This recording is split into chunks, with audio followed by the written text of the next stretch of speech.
Hey everybody, it's Jason Blaha here, and once again it is time for my client Michelle's vlog, and we're seeing some real good lifts in spite of the fact that she's lost a little weight. She's done it for her modeling. She's actually like, really, I could make weight for the next class down, but she's not qualified in the next class down, unfortunately, till she does some regionals, but she just got a 165 closed grip bench press, okay?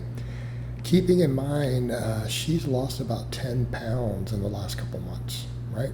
So she's lost 10 pounds of body weight. It's been all body fat.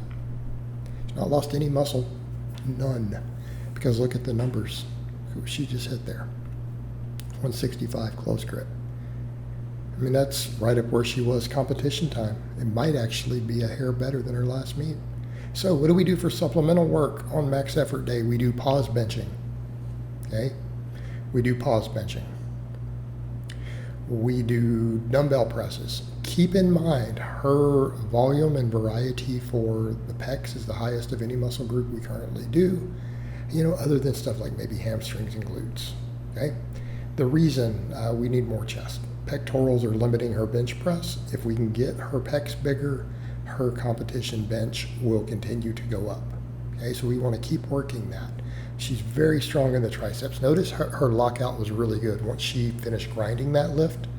Right, she got through her sticking point and then she just exploded the lockout. She's got tricep strength for days. And in fact, her bench is so tricep dominant that we know that her pecs are the limiting factor. So we work on that. And here's a perfect example. That's 85 pounds on the bar. She's about to do tricep work with that. Now, some people are thinking, oh, is she about to do some close grip rep work? No. She's doing full range of motion JM presses with that. Again, the tricep strength is good, right? She's got tricep strength. Crazy tricep strength. Like I've already told her, if we can get her pecs caught up, she'll bench 200 plus. I honestly feel like based on what I'm seeing here, she's got the triceps to bench at least 200 pounds right now. We just don't have the pecs caught up.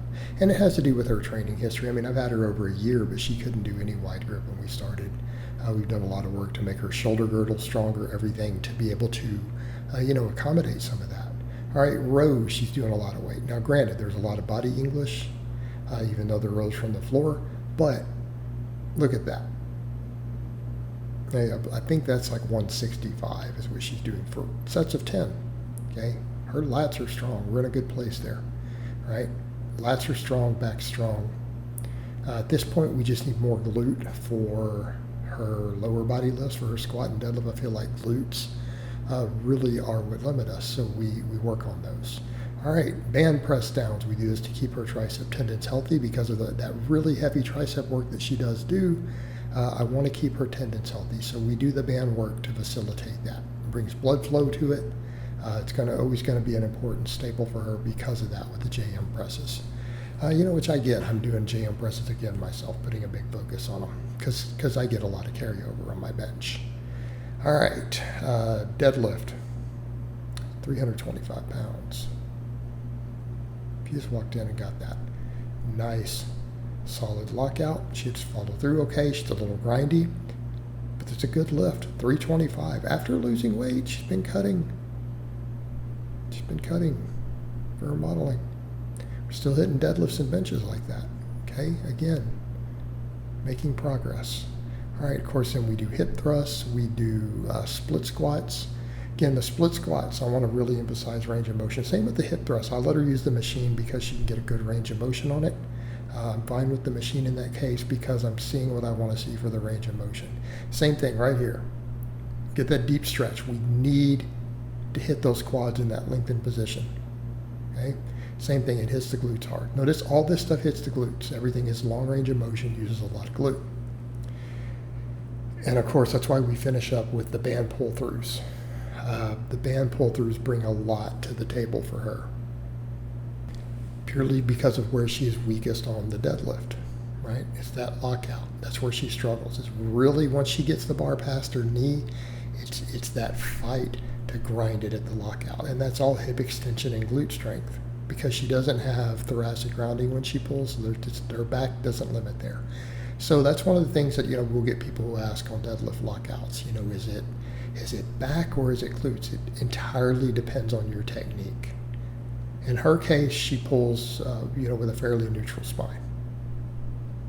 So it means glutes are what lock for us, right? Glutes are what lock it for us. So we work the glutes. Here she's doing a glute ham raise. And you'll see the word glute in there, although I am of the opinion that the GHR is a much better hamstring exercise than it is a glute exercise. My opinion. I put it up near the top of the list as far as hamstring exercises go. For glutes, it's just an okay movement. I think that hip thrust, I think those deep split squats, and I think the pull-throughs are winners there. But notice we're hitting a lot of angles for the glutes, right? And then some of it is very specific to the lockout. Normally, contracted position on glutes is not always the best way to grow them. But if we're going to look at performance carryover, we have both lengthened position and shortened position. Mainly because the glutes are put into a shortened position and they can still limit strength there on the deadlift. So we're looking at specificity, right? We're looking at specificity. And I've taught her that I really want her to follow through on these, so she's doing a good job on these now. Notice again the aggressive lockout at the top. That's what we want to see on these, because that is what will carry over to that deadlift. That's what's going to carry over, right? Need those glutes to be strong in that shortened position to where they lock. Sorry, I just hit my fist in front of the camera. Might have been loud. Maybe not too bad. All right. Speed bench, very similar to the other day, other than we don't do pause benching. We just do speed benching at 3 grips. She doesn't really have bands and chains at this gym set up the way that she did before, so we just do straight weight, and that's okay. Notice her strength is not suffering for it. Her strength is not suffering for it. And then we go over to dynamic lower day, which again, the blog is going to be pretty long, so I didn't include all the supplemental work. It's a lot of the same stuff. Although sometimes I like to take better clips if they're there from those workouts, because she does send everything that she does. And I kind of pick and choose what I think is going to work for these vlogs. But we do speed boxes, right?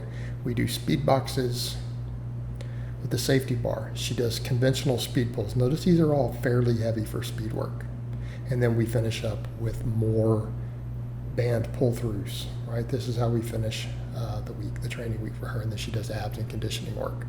All right, guys, but that's really all I have to say on that today. I hope it's been informative, and I'll talk to you guys next time.